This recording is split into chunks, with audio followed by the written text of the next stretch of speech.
कोलकाता में जो हमारे डॉक्टर बहन के साथ इसने किया, आज पूरा देश रो रहा है। यह आदमी उस रात को डॉक्टर के कमरे में कितने बजे गया था, कितने बजे बाहर निकला, डॉक्टर इस तक कैसे पहुंची और इसके जूते में क्या सुराग मिला, इस वीडियो में पूरा बताने वाला हूं। वीडियो को पूरा लास्ट तक देखिएगा तभी समझ में आएगा। कोलकाता शहर में 9 अगस्त 2024 की सुबह एक ऐसी खबर सामने आती है जो पूरे देश को हिला कर रख देती है। यह खबर थी एक 31 साल की महिला डॉक्टर की, जो कोलकाता के RG Kar medical college and hospital में अपनी ट्रेनिंग कर रही थी। हॉस्पिटल जैसे सुरक्षित माने जाने वाले जगह पर इस महिला डॉक्टर का मर्डर एंड रेप होना काफी चौंकाने वाला था। इस घटना का खुलासा तब हुआ जब डॉक्टर के डेथ बॉडी का पोस्टमार्टम किया गया। इस रिपोर्ट ने लोगों की रूह तक को हिला दिया, क्योंकि यह मामला सिर्फ एक मर्डर का नहीं था, बल्कि इससे कहीं ज्यादा खौफनाक केस था। पोस्टमार्टम रिपोर्ट में खुलासा हुआ कि उस डॉक्टर की हत्या गला घोटकर की गई थी, इतनी ताकत से कि उनका थायराइड तक टूट गया था। इस हत्या के पहले डॉक्टर ने अपनी जान बचाने के लिए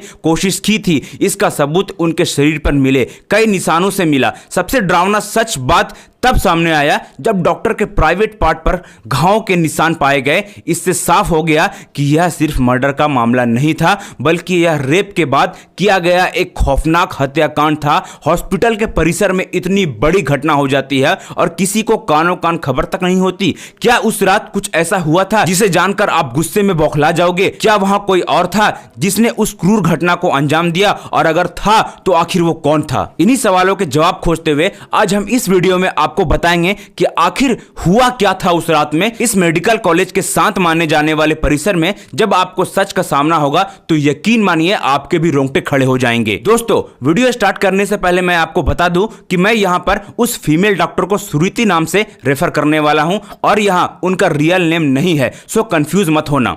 सुरुति एक जूनियर डॉक्टर थी जो कि Kolkata RG Kar medical college and hospital में अपनी डॉक्टर की ट्रेनिंग कर रही थी। 8 अगस्त 2024 को और दिन की तरह सुरुति अपनी नाइट शिफ्ट पर होती है और वह अपनी जॉब कर रही होती है। तभी रात के 11 बजे उन्हें अपनी मॉम का फोन आता है, जैसे कि हर दिन आता था, क्योंकि पेरेंट्स को तो अपने बच्चों की चिंता हमेशा होती है। सुरुति की मॉम उनसे पूछती है कि क्या तुमने खाना खा लिया और तबीयत तो ठीक है तुम्हारी? जिसके रिप्लाई में सुरुति बोलती है कि उनकी तबीयत एकदम ठीक है और वह बस अभी कुछ पेशेंट को देखने जा रही है, जिसके बाद वह अपने साथी के साथ बैठकर खाना खाएंगे। अपनी मॉम से बात करने के बाद सुरुति पेशेंट को देखने राउंड पर निकल जाती है। सारे पेशेंट को देखने में और अपना काम खत्म करने में सुरुति को रात के 2 बज जाते हैं, जिसके बाद वह अपने साथी के साथ जाकर हॉस्पिटल कैंटीन में ही बैठ जाती है, जहां मिलकर यह लोग अपना खाना भी खाते हैं और साथ साथ थोड़ी बातें भी करते हैं। खाना खाते खाते और बात करते हुए रात के 3 बज जाते हैं और इस वक्त सुरुति थोड़ी थकान सी फील कर रही होती है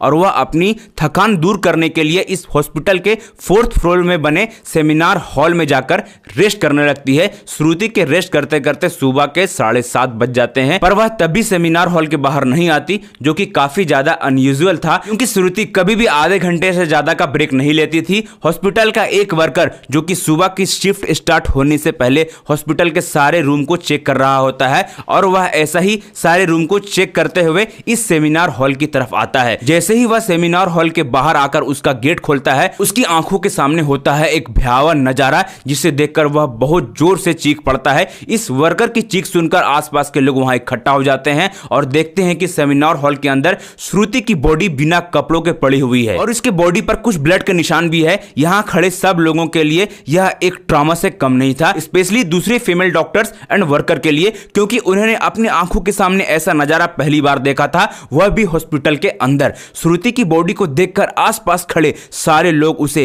एक स्ट्रेचर पर लेटाते हैं और इमरजेंसी रूम में ले जाते हैं ताकि डॉक्टर्स उसकी कुछ हेल्प कर सके। काफी देर तक डॉक्टर्स के स्ट्रगल करने के बाद भी एट द एंड सुरुति कुछ घंटों के बाद अपना दम तोड़ देती है। हॉस्पिटल में कुछ लोग थे जो कि इस मर्डर एंड रेप केस को एक नॉर्मल केस जैसा दिखाने की कोशिश कर रहे थे, जस्ट बिकॉज कि वो इस हॉस्पिटल का नाम बचा सके। और जब पोस्टमार्टम रिपोर्ट आती है तो सब दूध का दूध और पानी का पानी हो जाता है। इन रिपोर्ट से साफ साफ पता चल जाता है कि सुरुति के साथ किसी ने जबरदस्ती गलत हरकत करने की कोशिश करी और जब वह इस इंसान से अपने आप को बचाने लगती है तो उसने इसका इसका गला घोंट दिया, इवन इसे बहुत बुरी तरीके से मारा भी और फिर इसका रेप भी किया। यह सारे प्रूफ मिलने के बाद इस केस को पुलिस के हैंड ओवर कर दिया जाता है एंड पुलिस वाले इस क्रिमिनल को पकड़ने के लिए लग जाते हैं। सबसे पहले पुलिस उस क्राइम सीन पर ही छानबीन करती है जहां यह सब हुआ था। किस्मत से पुलिस वालों को यहां पर श्रुति के कुछ नेल्स एंड ब्लड सैंपल मिलते हैं और साथ ही एक ब्लूटूथ नेक बैंड भी मिलता है। यह केस और भी जल्दी सॉल्व हो जाता अगर उस फ्लोर पर सीसीटीवी कैमरा होता, बट बदकिस्मती से इस सेमिनार रूम के अंदर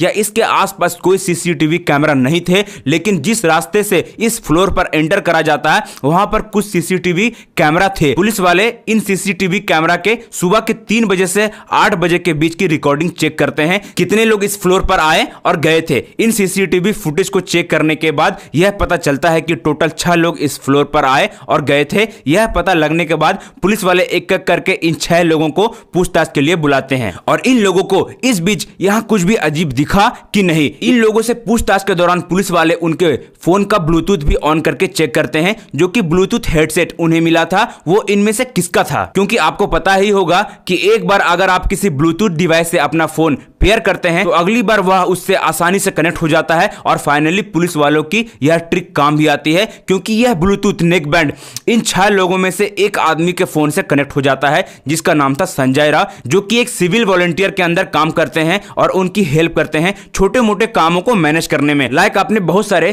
फेस्टिवल या पार्किंग या भीड़ भाड़ इलाके में देखा होगा, कुछ ब्लू कलर के यूनिफॉर्म पहनकर ऑफिसर्स खड़े होते हैं जिनका काम होता है कि बिना कोई कारण के कहीं पर भी ज्यादा क्राउड इकट्ठा ना हो। तो अब पुलिस वालों को अपना पहला कातिल मिल चुका था, जिसके बाद वह संजय राय से और गुस्से से पेश आने लगते हैं। बट संजय पुलिस वालों को किसी बात का भी जवाब नहीं दे रहा था क्योंकि वह काफी ज्यादा नशे की हालत में था। इस बीच पुलिस वाले संजय का फोन भी चेक करते हैं जिनमें उन्हें भर भर के पोर्नोग्राफिक कंटेंट मिलता है, जिससे उनका शक यकीन में बदल चुका था कि संजय ही श्रुति के मर्डर का मेन आदमी है। बाद पुलिस वाले संजय राय को और ज्यादा डराने लगते हैं एंड फाइनली वह डरकर अपना गुनाह कबूल भी कर लेता है कि उसने ही श्रुति को मारा है और उसका रेप किया है। यह पता लगते हैं कुछ पुलिस वाले और प्रूफ कलेक्ट करने के लिए संजय रॉय के घर जाते हैं, जहां पर उन्हें एक शू मिलता है, इसके ऊपर कुछ खून जैसे ही धब्बे थे। पुलिस वाले उसका सैंपल कलेक्ट कर लेते हैं। थोड़ी और तलाशी लेने पर पुलिस वालों को संजय के घर के बाहर कुछ कपड़े सूखते हुए दिखते हैं और यह वही कपड़े थे जो कि उस दिन संजय ने पहने थे, क्योंकि यह सब सीसीटीवी कैमरा में कैप्चर हो गया था, जिससे जाहिर था कि संजय यह प्रूफ मिटाने की भी कोशिश कर रहा था।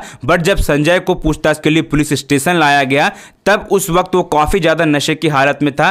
तो क्या वह यह सब इसलिए कर रहा था ताकि उसे कम सजा मिले, which was a solid proof against him. इतनी सारी रिपोर्ट एंड डिटेल को एक साथ कंबाइन करके पुलिस वालों को पता चलता है कि उस रात संजय रॉय काफी ज्यादा नशे की हालत में था और वह रात के 11 बजे हॉस्पिटल के अंदर एंटर करता है। संजय अक्सर उस हॉस्पिटल में नाइट शिफ्ट करता था, उसे यहाँ की काफी अच्छी नॉलेज भी थी कि कहां पर कैमरा है और कहां पर नहीं है। वह आराम से इस हॉस्पिटल के 4th फ्लोर पर जाकर बैठ जाता है क्योंकि वह नहीं चाहता था कि कोई उसे नशे की हालत में देखे, वरना वह अपनी जॉब से हाथ धो सकता था। 4th फ्लोर पर आते ही वह अपना आराम से सो जाता है। जब उसकी आंख खुलती है तब सुबह के 3 बज चुके थे। तभी संजय की नजर श्रुति पर पड़ती है जो कि रेस्ट करने सेमिनार हॉल में जा रही थी। श्रुति को अकेला देखकर संजय के इरादे बिगड़ने लगते हैं। वह पहले काफी देर तक फ्लोर के चक्कर लगाने लगता है, यह कंफर्म करने के लिए कि कोई यहाँ पर ज्यादा आ तो नहीं रहा है। जब उसे लगता है कि यहाँ उसका रास्ता साफ है तो वह 4 बजे सेमिनार हॉल के अंदर एंटर करता है और फिर वहां से 4:45 पर बाहर आ जाता है।